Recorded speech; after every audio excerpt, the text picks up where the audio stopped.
Hi friends, ജൂണീസ് ഹോംമേഡിലേക്ക് എല്ലാവർക്കും സ്വാഗതം. ഇന്ന് നമ്മൾ തയ്യാറാക്കുന്നത് ജലറ്റിനോ ചൈന ഗ്രാസോ ഒന്നും ചേർക്കാതെ വളരെ പെട്ടെന്ന് തന്നെ ഉണ്ടാക്കിയെടുക്കാൻ പറ്റുന്ന പൈനാപ്പിൾ പുഡിങ്ങാണ്.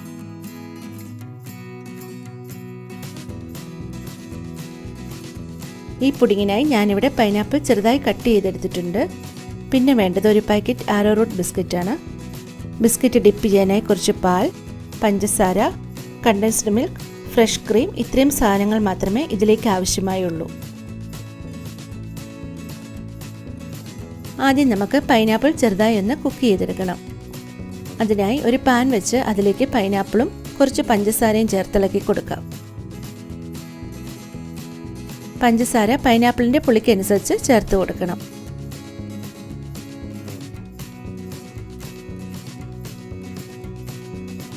പൈനാപ്പിൾ അതേ നേരം കുക്ക് ചെയ്യരുത്.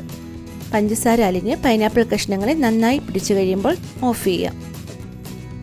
ഇനി പൈനാപ്പിൾ കഷ്ണങ്ങൾ ഒരു ബൗളിലേക്ക് കോരി മാറ്റി വയ്ക്കാം.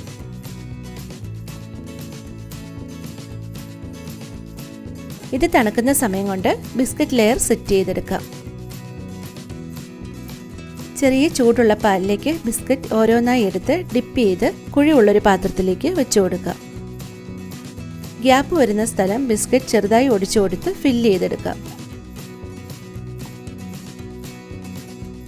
ഇനി നമുക്ക് അടുത്ത ലെയറിന് വേണ്ട ഫില്ലിംഗ് തയ്യാറാക്കാം.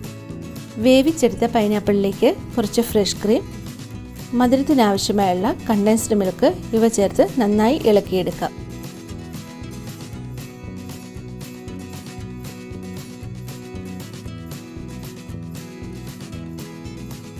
നന്നായി സ്പ്രെഡ് ചെയ്തെടുക്കാൻ പറ്റുന്ന കൺസിസ്റ്റൻസിയിൽ വേണം ഫ്രഷ് ക്രീം ചേർത്ത് കൊടുക്കേണ്ടത്. ഇനി ബിസ്ക്കറ്റ് ലെയറിന് മുകളിലേക്ക് ഈ ഫില്ലിങ് സ്പ്രെഡ് ചെയ്ത് കൊടുക്കാം. കുറച്ച് തിക്കായിട്ട് വേണം ഫില്ലിങ് ചെയ്തെടുക്കേണ്ടത്.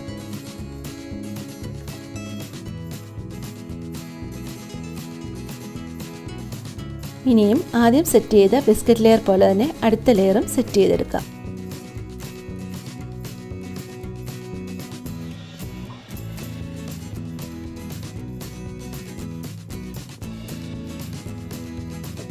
അതിൻ്റെ മുകളിലേക്ക് പൈനാപ്പിൾ ഫില്ലിങ് സ്പ്രെഡ് ചെയ്ത് കൊടുക്കാം.